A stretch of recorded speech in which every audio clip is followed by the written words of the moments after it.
The fourth industrial revolution is upon us, and you shall eat the bugs.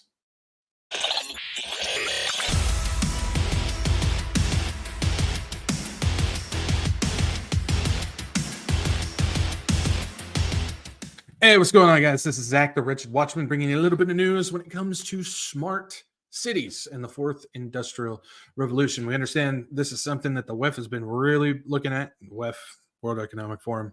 You guys know, yeah. Anyways, this is something that they've really been pushing, something that we've been seeing. Smart cities, 15-minute cities, districts, all these things that we keep seeing, they just continue to get smaller and smaller and smaller. I remember when they were the 30-minute cities, then they became the 15-minute cities. Now they're trying to work on, 5-minute cities? Soon you're just going to be locked into the little cage that they want to lock you in. But we understand this is what they want to do. They want to connect the cities to the people, the Internet of Bodies and Internet of Things, so they can control everything all under the same control panel. We see what's going on with China. They want that all around the world, but even bigger, if you can imagine that. That's right, even bigger.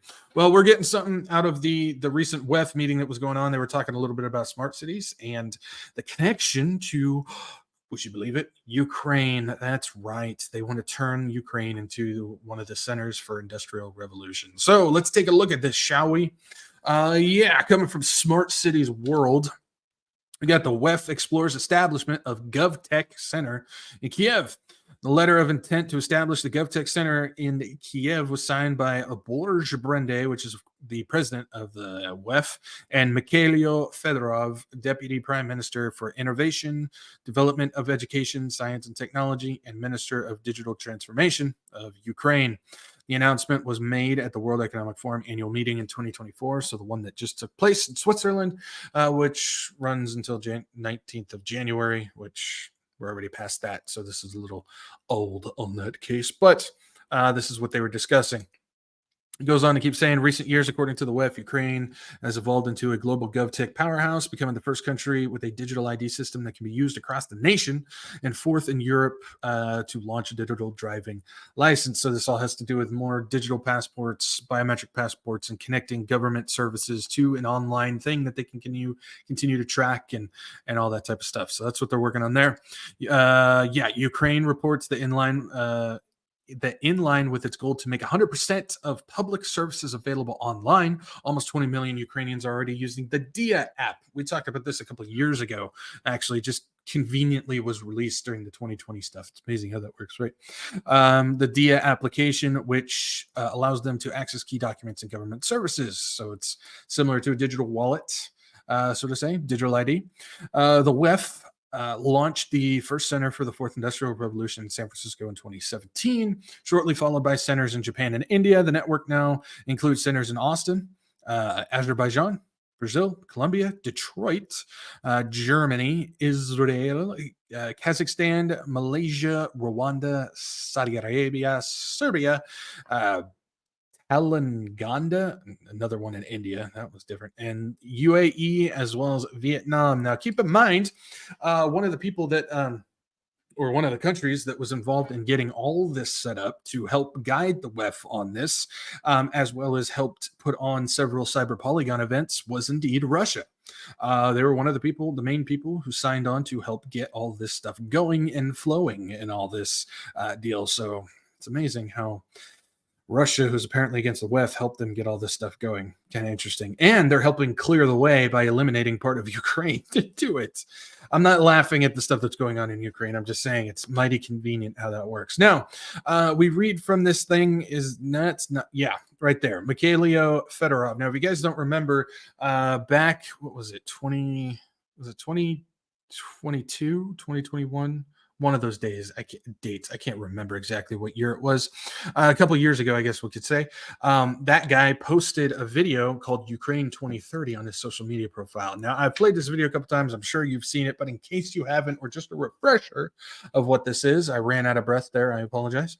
Let's take a look at Ukraine 2030, shall we? This is what they're aiming for.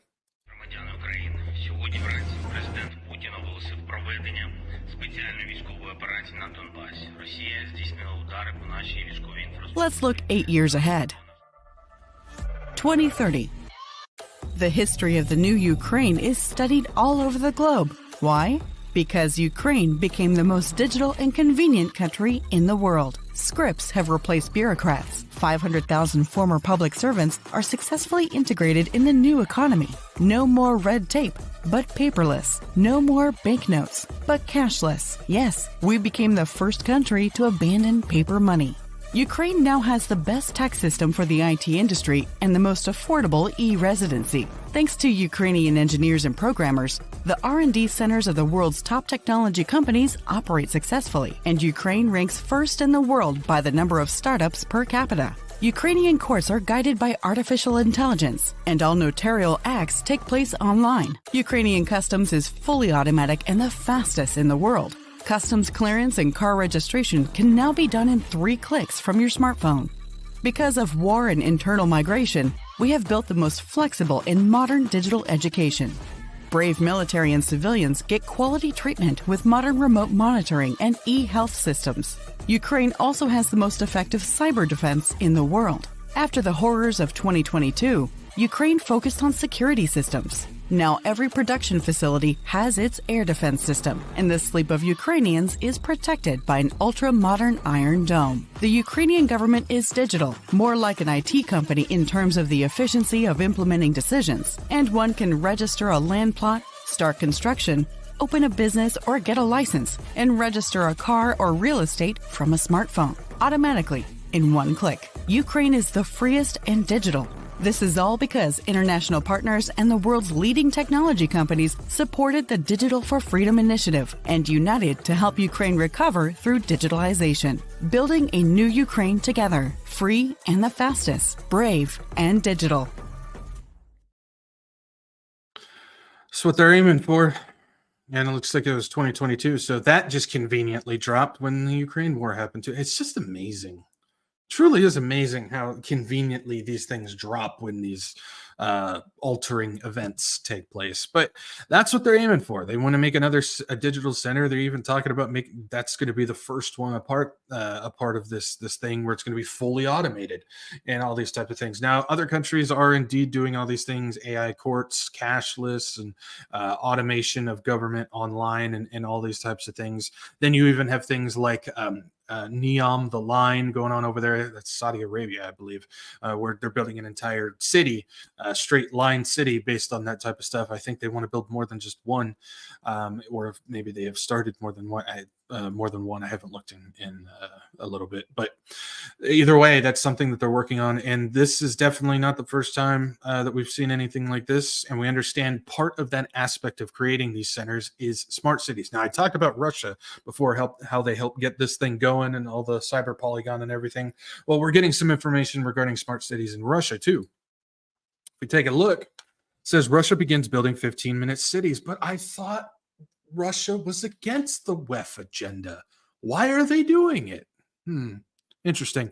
New Russian city called Dobrograd, I think, is being built in Vladimir region of Russia.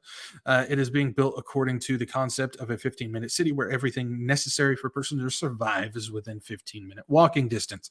Judging by the information on the website, construction of this has been underway for a year already. So, wow, we're a little late to the party on this. These cities are nothing short of enslavement, and yet the public at large still hasn't figured out what the ruling classes are doing to them. And Dobrograd is not the only one, according to a Substack article. See, this is the thing. When it comes to 15-minute cities, I mean, we can only go off of some of the information that we've been given. We understand what they're trying to accomplish, so we can just kind of speculate and take guesses. But I think these 15-minute cities are going to continue to shift, mold, and transform into some stuff that I don't think we really even recognized was coming or was going to happen. So I think this is something to keep in mind. For now, we have an idea, but I think it's going to change, which I think that's the point of what it's saying, is we're not quite sure exactly what they're going to do with it yet. It says Dobrograd is not the only one. On Cyberbank's website, that's one of the main people that helped throw on the Cyber Polygon events with the WEF, by the way. And the head guy is indeed a WEF member. He even sat on the board of directors on the WEF, too. Fascinating. According to Cyberbank's website, you can find a detailed presentation of another smart city, and the title of the article hints at the same 15-minute city models from the World Economic Forum. So again, this is the thing where the world is all going towards the same agenda. Everything that we see going on is geopolitical, is indeed theater. They know what's going on. Scripts are being written, plays are being acted out, and these people are all actors doing the same agenda that they're told to do. And that includes people like Russia as well. You'll notice how everything is being formed off of China's platform. That's the model for a lot of this stuff, which it's important to understand that China is heavily funded by people like the Rockefellers, the Rothschilds, as well as the WEF themselves. But again, I thought China was with Russia against the WEF. Again, sometimes I get a little salty about that, but it's just people, we got to realize really what's going on. All these people are working together to get this stuff done. And we got looking to be the top dog, at least the first dog to the bull when it comes to this type of stuff. We see other countries doing the same thing, and Russia as well. And apparently they've been doing it for a while. So we're continuing to see more and more of the Internet of Things, the smart city, the lockdown, so to say, of people. What's going to be the final outcome? Will they get it accomplished? How's it going to look? We can only speculate from this point, but the biggest thing to remember is for those who have Jesus Christ, we don't have to worry about any of this. That's the main important thing to remember in this. Keep hope. When you see things like this, get excited. That means we're that much closer to going home. Doctrine of imminence is any moment.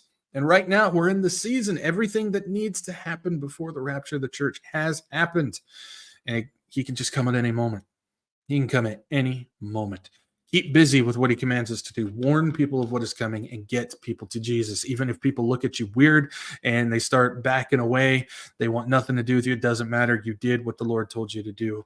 Focus on that. The only approval that matters is Jesus. So don't worry about the approval of others. Just continue to be busy in his work. Plant the seeds and let the Holy Spirit get to work. He's good with that type of thing. I think we need to give more credit to the Holy Spirit for what he does. I really do. But yeah, with that, guys, I just wanted to give you a short little video on what's going on with the smart city stuff. They're still very much doing it. And it looks like Russia, no surprise. It shouldn't be a surprise, is joining the party as well. So, all right, guys, I'm going to leave you guys right here. Spread the gospel of Jesus. Seriously, guys, the hour is late and we got to be busy. I'll leave you right here. Peace out. Maranatha.